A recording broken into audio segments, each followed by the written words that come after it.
Hello everyone, welcome back to my YouTube channel Smarted by Prashanthi ma'am. So your Prashanthi ma'am is back with another new lesson, Cnidaria, Phylum-Cnidaria. Okay, so without skipping the class, do watch the video till the end. Okay na? So ఎవరైనా first time channel చూస్తున్నట్టయితే please do subscribe the channel. So we'll start the session. So Cnidarians ముందు Phylum-Cnidariaకి వెళ్ళే ముందు so small introduction about my channel. So this is exclusively for biology classes from 7th to 12th actually, but mainly focus on the Neet classes. So anyone want to listen the Neet classes in Telugu, please do subscribe the channel, and after watching the video, if you like the teaching of mine, please do like, share and subscribe the channel. Okay, we'll start the session. So Cnidaria phylum చాలా interesting phylum ఇది. ఎందుకంటే so దీంట్లో specialised character అనేది ఒకటి ఉంది.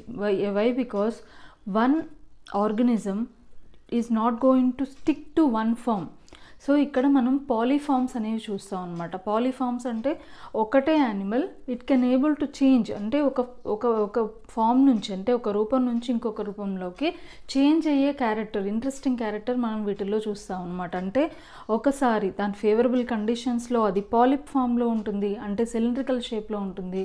At the same time అది unfavourable కండిషన్స్లో sexual reproduction జరిగిన తర్వాత అది ఇంకొక ఫామ్లోకి, అంటే అంబ్రెల్లా షేప్ ఫామ్లోకి కన్వర్ట్ అవుతుంది. ఈ రెండు ఒక బేసిక్ ఎగ్జాంపుల్స్ ఇచ్చాను చూడండి. First, so the Cnidarian is going to be either cylindrical form, that is called polyp form.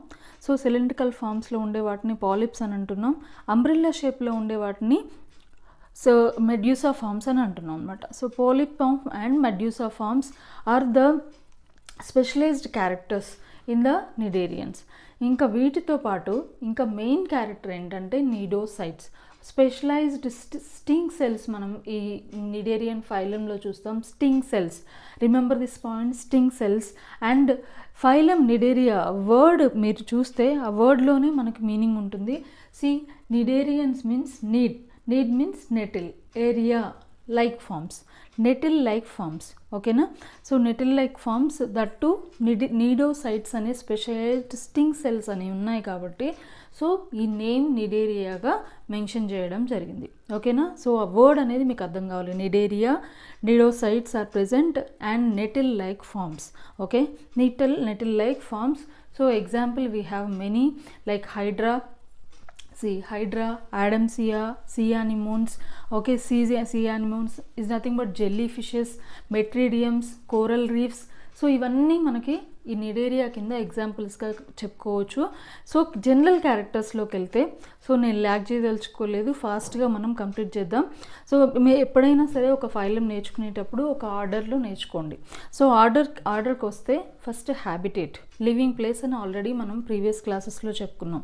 So habitat is nothing but living place where they are going to live. Maximum Cnidarians, they live in the marine water. Marine means salt water. They present in the seas and oceans, maximum forms. But few Cnidarians are present in the fresh water. Few Cnidarians present in the fresh water. Okay, so ఏంటది fresh వాటర్లో ఉండే Cnidarian ఏంటంటే Hydraa. So mainly hydra are present in the fresh water. So that is habitat. LOO is nothing but levels of organisation. Okay, levels of organisation ఏ లెవెల్లో ఉంది organisation. Organisation levels అంటే మీకు ఇమ్మీడియట్గా స్ట్రైక్ కావాల్సింది ఏంటంటే ఒకటి cellular level, tissue level, organ level, organ system level. ఓకేనా? సో సెల్యులార్ లెవెల్లో మనం పొరిఫెరెన్స్ చూస్తాం. టిష్యూ లెవెల్లో for the first time tissue level organisation we can see in the Cnidarians. Tissue levels అంటే first time tissue formations.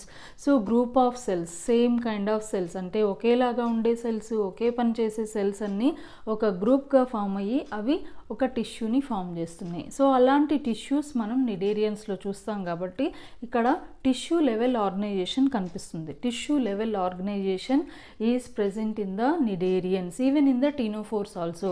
So next we are covering that phylum also, so see that video also. Okay, so tissue level, and then So membranes, so what are the germ layers? So membranes is nothing but germ layers. Germ layers means during the development what are the membranes are going to be cover the body. Okay, so మనం ఇక్కడ చూస్తాం ఏంటంటే diploblastic. So diploblastic means see di means 2. So 2 germ layers are present. Okay, so one is outer ectoderm and inner endoderm, only 2. So 2 germ layers are present, that's why it contains diploblastic membranes. Diploblastic membranes means 2 membranes, outer ectoderm and inner endoderm, 2 membranes. So that is levels of organization. Clear? Next we will see the polyp form first. So నేను ఏం చెప్పాను, 2 ఫార్మ్స్లో కనిపిస్తాయని చెప్పాను కదా. So polyp forms are cylindrical forms. Cylindrical forms అంటే cylinder షేప్లో కనిపిస్తుంది. So the animal is going to be cylinder shape. So cylinder షేప్లో ఉండే యానిమల్స్ ఎప్పుడు ఏంటంటే ఒక ప్లేస్కి స్టిక్ అయి ఉంటాయి. అలా స్టిక్ అయిన ఫార్మ్స్ని మనం సెసైల్ ఫార్మ్స్ అని అంటున్నాం. ఓకేనా, sessile forms. Cylindrical forms are sessile. Okay, examples తీసుకుంటే పాలిఫార్మ్స్లో హైడ్రా, యాడమ్షియా. సో హైడ్రా మీకు తెలుసు already. So Adamsia is this. Okay, Adamsia. And ఇంకొక ఇంపార్టెంట్ క్యారెక్టర్ చూసినట్టయితే మనం అది గ్యాస్ట్రోవాస్కులర్ క్యావిటీలో కవర్ చేస్తాం, బట్ హియర్ మనం పాలిప్ మెడ్యూసా ఫార్మ్స్ డిస్కస్ చేస్తున్నాం కాబట్టి ఇక్కడే చెప్పేస్తాను. Polyp forms contains the mouth at the anterior portion. Anterior అంటే గుర్తుపెట్టుకోండి, పైన ఉండే పోర్షన్స్ని యాంటీరియర్, కింద ఉండే పోర్షన్స్ని పోస్టీరియర్ అంటాం. ఇక్కడ ఇది యాంటీరియర్ అయితే ఇది పోస్టీరియర్ అవుతుంది. సో యాంటీరియర్ పోర్షన్ దగ్గర మనకి మౌత్ విత్ టెంటికల్స్ కనిపిస్తాయి. So mouth with tentacles, red colour tentacles అనమాట, ఇవన్నీ టెంటికల్స్ కనిపిస్తాయి. Anterior portion contains in the polyp form, anteriorly mouth is present. Okay na, anteriorly mouth is present with tentacles towards upward direction. So ivi tentacles anni పైకి face చేసి ఉంటాయి అన్నమాట. So upward డైరెక్షన్లో ఈ రెండు ఇంపార్టెంట్ క్యారెక్టర్ గుర్తుపెట్టుకోండి. Polyp form contains mouth anteriorly and tentacles direction also upwards. ఓకేనా, పైకి ఫేస్ చేసి ఉంటాయి అన్నమాట టెంటికల్స్. నెక్స్ట్ మెడ్యూసా ఫామ్ అంటే ఏం చెప్పాను, umbrella shaped. So umbrella shape forms కనిపిస్తాయి. ఇక్కడ ఏంటంటే పాలిప్ ఫార్మ్స్కి కంప్లీట్గా ఆపోజిట్. సో పాలిప్ ఫార్మ్స్కి కంప్లీట్గా ఆపోజిట్ అంటే ఏంటంటే mouth towards posterior part. Okay, mouth towards posterior. So ఇక్కడ ఎండ్ రీజియన్లో మౌత్ కనిపిస్తుంది, టెంటికల్స్ టువర్డ్స్ డౌన్వర్డ్స్. సో కంప్లీట్గా ఆపోజిట్, ఈజీగా గుర్తుపెట్టుకోవచ్చు. So mouth is towards anteriorly at polyp forms are asexual forms అంటే ఏంటి, there is no fusion of gametes, there is no fertilisation takes place. So fertilisation జరగదు, gametes formation జరగదు. అలా జరగకుండా ఉంటే వాటిని ఏసెక్షువల్ ఫార్మ్స్ అని అంటాం. Polyps are asexual forms. And then medusa forms. Okay, medusa forms are sexual forms. So sexual forms is nothing but fertilization takes place.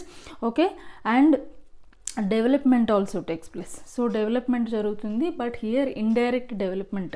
So indirect development ante okate gurtupeట్టుకోండి, there is no direct formation of the young ones. There is a middle stage, that is larval stage is present. That's why indirect development ante. So oka egg nunchi, that is nothing but zygote నుంచి larval forms నుంచి young ones formation జరుగుతుంది. So ఈ process ఏంటంటే indirect development అంటారు. అదే direct డెవలప్మెంట్లో ఏంటంటే larval forms అనేవి ఉండవు, డైరెక్ట్గా జైగోట్ నుంచి మనకి యంగ్ ఫార్మ్స్ అనేవి ఫామ్ అవ్వడం జరుగుతుంది. So next one is polyforms and medusa forms. Clear? So polyforms and medusa forms, see first shape cylindrical and they are asexual forms and mouth towards anterior, tentacles towards upwards, and examples are hydra and adamsia. And medusa forms are umbrella shaped. See umbrella shapes and mouth towards downwards is nothing but posterior direction and tentacle towards downwards, అంటే కిందకి వేలాడినట్టు ఉంటుందన్నమాట. So అలా ఉండే వాటిని so the tentacles towards downwards అని mention చేస్తాం. So examples వచ్చేసి sea anemones. Okay, sea anemones. మనం ఇక్కడ ఒక ఇంపార్టెంట్ క్యారెక్టర్ గురించి డిస్కస్ చేయాలి. ఒకటి పాలిమార్ఫిజం అంటే చెప్పాను కదా, ఒక ఫామ్లో నుంచి ఇంకొక ఫామ్లోకి చేంజ్ అవ్వడాన్ని. అంటే పాలిప్ ఫామ్ మెడ్యూసాగా కన్వర్ట్ అవుతుంది, మెడ్యూసా ఫామ్ పాలిప్గా చేంజ్ అవుతుంది. సో ఇలా చేంజ్ అవ్వడాన్ని morphosis is nothing but changing. Okay, so polyforms converted into medusa, medusa converted into polyforms is known as polymorphism. ఓకేనా, పాలిమార్ఫిజం అదే మనం మెటాజెన్సిస్గా కూడా చెప్పుకోవచ్చు. సో మెటాజెన్సిస్. నెక్స్ట్ క్యారెక్టర్కి వచ్చేసరికి ఎగ్జోస్కెలిటన్. ఎగ్జోస్కెలిటన్ అంటే ఏంటి, పైన అవుటర్ కవరింగ్ ఎలా ఉంటుంది, సో ఎలా బాడీ ప్రొటెక్ట్ చేస్తుంది. సో ఇక్కడ ఎగ్జోస్కెలిటన్లో చూసారంటే exoskeleton of some cnidarians. I'm not explaining about all the cnidarians, only some cnidarians body is going to be have the calcium carbonate covering. Okay, calcium carbonate covering is nothing but it is very hard. Okay na, so alanti hard exoskeleton which is made up of calcium carbonate is present in the corals. So corals, corallium, example corallium. Okay, so manaki red corals ఎక్కువ see depths of oceans అంటే మనం see లోపలికి వెళ్ళినప్పుడు చాలా డీప్గా వెళ్ళినప్పుడు అక్కడ మనకి కోరల్ రీఫ్స్ అనేవి కనిపిస్తాయి. So they are very expensive. So in foreign countries they use to give as the wedding gifts. So mainly ప్రజెంటేషన్స్గా కూడా వాటిని ఎక్కువ అక్కడ వాడతారనమాట. So corals, calcium. సో ఎక్కడ ఉంటాయి ఈ కోరల్ రీఫ్స్ అనేవి? కోరల్స్ని మనం కోరల్ రీఫ్స్గా కూడా మెన్షన్ చేస్తున్నాం. ఈ కోరల్స్ని ఎక్కడ ఉంటాయంటే షాలో ట్రాపికల్ సీస్ దగ్గర కనిపిస్తాయి అన్నమాట. Shallow tropical seas. Okay, next body wall. Exoskeleton అంటేనే కాల్షియం కార్బోనేట్ గుర్తుపెట్టుకోండి, coral reefs. So next one body wall. So body wall చూస్తే మీరు ఇక్కడ ఎక్స్ప్లెయిన్ చేస్తాను, ఒకసారి చూడండి ఇక్కడ. So this is outer layers and inside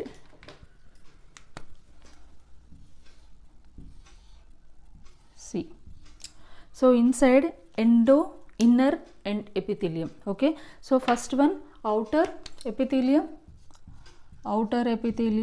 and then inner epithelium. Inner epithelium is also known as gastrodermis. Okay, inner epithelium is also known as gastrodermis. So ఈ గ్యాస్ట్రోడర్మిస్కి ఏ ఫంక్షన్ ఉంటుందంటే it can able to secrete the enzymes for digestion. So that is the important two layers. Once see here outer epithelium and inner epithelium. So inner epithelium is also known as gastrodermis and gastrodermis is going to secrete the enzymes for digestion. So ఈ రెండిటికి మధ్యలో, so outer epithelium కి inner epithelium కి మధ్యలో మనకు ఒక important fluid field సాక్ కనిపిస్తుంది, structure కనిపిస్తుంది. అది మీసోగ్లియా అంటున్నాం. మిడిల్లో ఉంటుంది కాబట్టి మీసోగ్లియా. సో ఇక్కడ కూడా మనకి ఇంపార్టెంట్ టూ క్యారెక్టర్స్ ఉన్నాయి. So mesoglea is thin in పాలిఫార్మ్స్లో థిన్గా ఉంటుంది, ఎందుకంటే they are not swimming, they are stick to one place. So mesoglea is thick in medusa forms అంటే జెల్లీ ఫిషెస్ వాటిల్లో ఏంటంటే ఇది థిక్గా ఉంటుంది. ఎందుకు థిక్గా ఉండాలి అంటే ఇది ఒక ఇంపార్టెంట్ క్యారెక్టర్ చూపిస్తుంది, అదేంటంటే బయోఎన్సీ. write down everything, you write down. Why? Because all the important points I can't able to write on the board, that's why only key points I am writing on the board, that's why. So whenever I am explaining, please do write the important points in your notebooks. Okay, medusa forms shows buoyancy అంటే చాలా simple, ఇవి నీటి మీద float అవుతాయి. So అట్లా నీటి మీద float అయ్యే ప్రాపర్టీని మనం బయోఎన్సీగా చెప్తున్నాం అన్నమాట. సో ఈ buoyancy only medusa forms is going to show. Okay, medusa forms ఒక్కటే చూపిస్తాయి బయోఎన్సీ క్యారెక్టర్ని. దాని తర్వాత నీడోసైట్స్. సో చెప్పాను కదా sting cells. So sting cells అంటే అవి వాటికి స్పెషలైజ్డ్ స్ట్రక్చర్స్ అనేవి ఉంటాయన్నమాట. ఆ స్ట్రక్చర్స్ హెల్ప్ తోటి ఇది డిఫెన్స్ చేయగలుగుతుంది. అడెహెషన్ అంటే అటాచ్ అవుతుంది, గట్టిగా ఒకదానికి పట్టుకోగలుగుతుంది అనమాట. Defence, adhesion and the also capturing the ప్రే.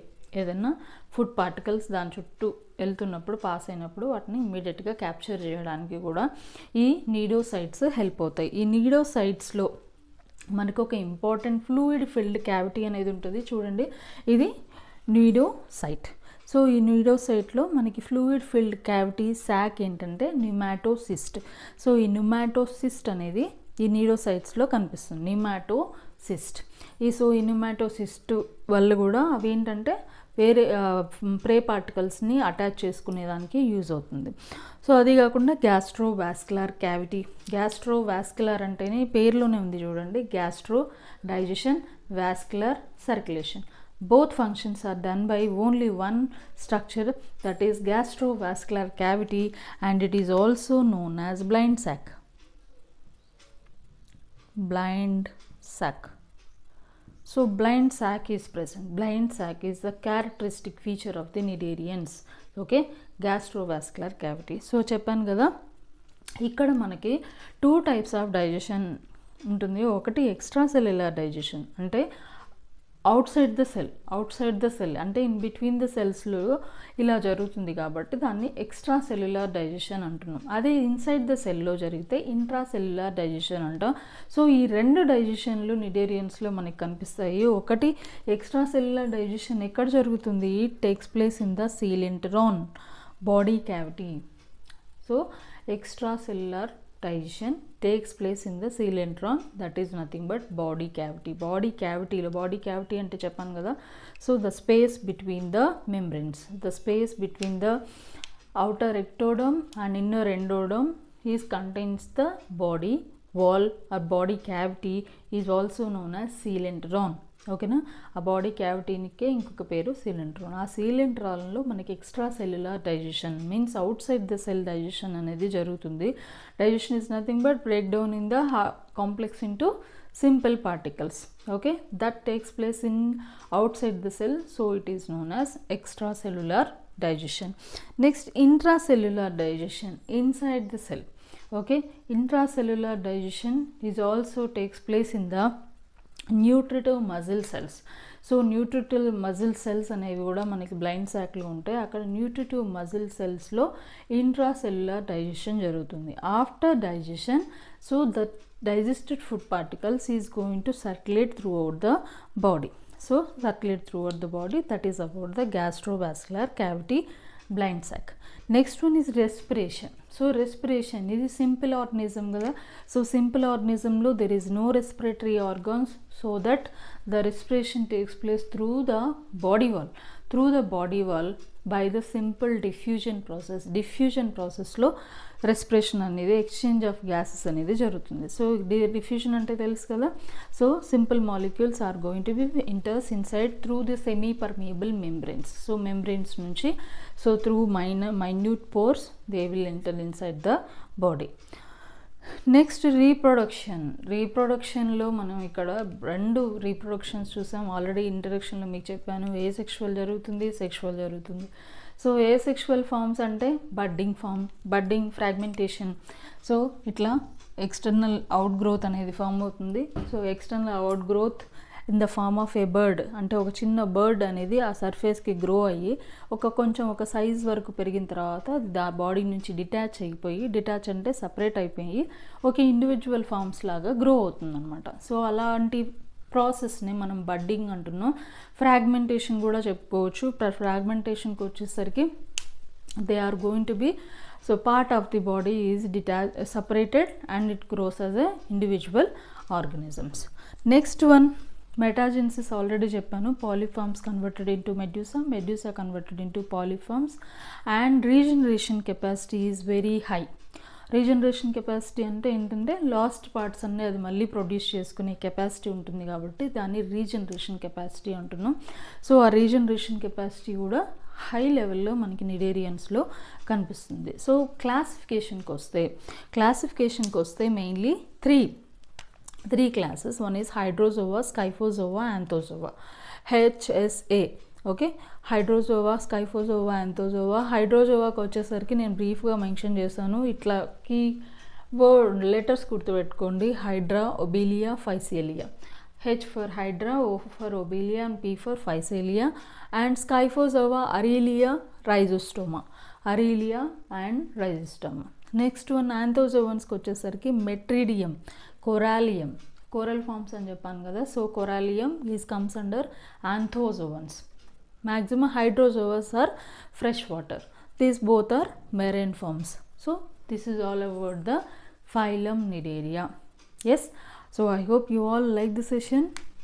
అందరికీ అర్థమైతే లైక్ చేయండి, షేర్ చేయండి మీ ఫ్రెండ్స్ తోటి. సో మీతో పాటు మీ ఫ్రెండ్స్ కూడా హెల్ప్ అవుతుంటే please share this video and also subscribe the channel. Okay, thanks for watching. So I will be very back soon with another phylum. Next phylum is Ctenophora. So keep watching. So that video is going to come.